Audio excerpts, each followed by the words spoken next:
রাখছে আমগো 3 ঘন্টা যাবত দাদার কিন্তু এর জন্য পানিশমেন্ট হবে আজকে বলবি না এই যে আসছে সালিশি করতে এরে ধরে দাদার যে রাগ করছে হ্যাঁ যাইতেছে এখন আমরাও জায়গা আপনারা পিছনে আসতে থাকেন তো আমরা এখন বের হয়ে যাচ্ছি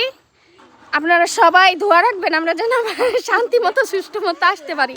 আর এই যে এটা হলো দুর্গাপুরের স্পেশাল শসা এ ভাই ঘুরতে যাবো আমরা 9টার সময় এখন বাজে 12টা তাও এই যে রেডিও দাঁড়া রয়েছে এই দেখেন এদিকে মিছিল চলতেছে আমার কিছু করার নাই এরা এত লেট করে কেন এইসব মেয়েদের সাথে মহিলাদের সাথে কেউ বাইরে যায় না আমি যাই চেঞ্জ করে ফেলে আর ভালো লাগতেছে না 12টা বাজে কখন যাবেন সবাই কি আজব সবাই রেডি এই যে বের হবে করে 12টা বাজে 12টা রিস্কা এখন আমরা রিস্কা ফুরাবো রিস্কা জি বলেন দিদি হ্যাঁ বলেন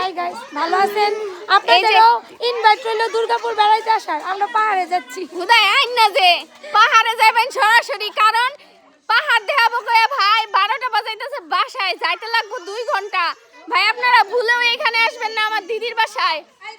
আর যাই করে রিসোর্ট আছে ওইখানে নিয়ে যাব তো অবশেষে প্রায় 12:30টার বেশি 1:45টা বাজে এখন আমরা বের হইতেছি আপু এত লেট করলে আমাদের কিভাবে হবে বলেন এই যে দেখেন আমার দলবল এখন সব ছুটবে যাও আগাও রাস্তায় ভিড় জমাইলে হবে কয়টা এমনি দেরি করে ফেলছো বাচ্চারা যাও আগাও এই যে তাদের আশাই হবে না এই আসো এই যে আপনারা দেখতেই পাচ্ছেন আমাদের বিমানগুলো চলে আসছে আমরা কিন্তু জেনেতনে পাবলিক না আমরা 3টা বিমান নিয়েছি এখন আমরা উড়ে চলে যাব সবাই আমাদের হেলিকপ্টারগুলো খুবই সুন্দর হ্যাঁ একদম পার্সোনাল জেট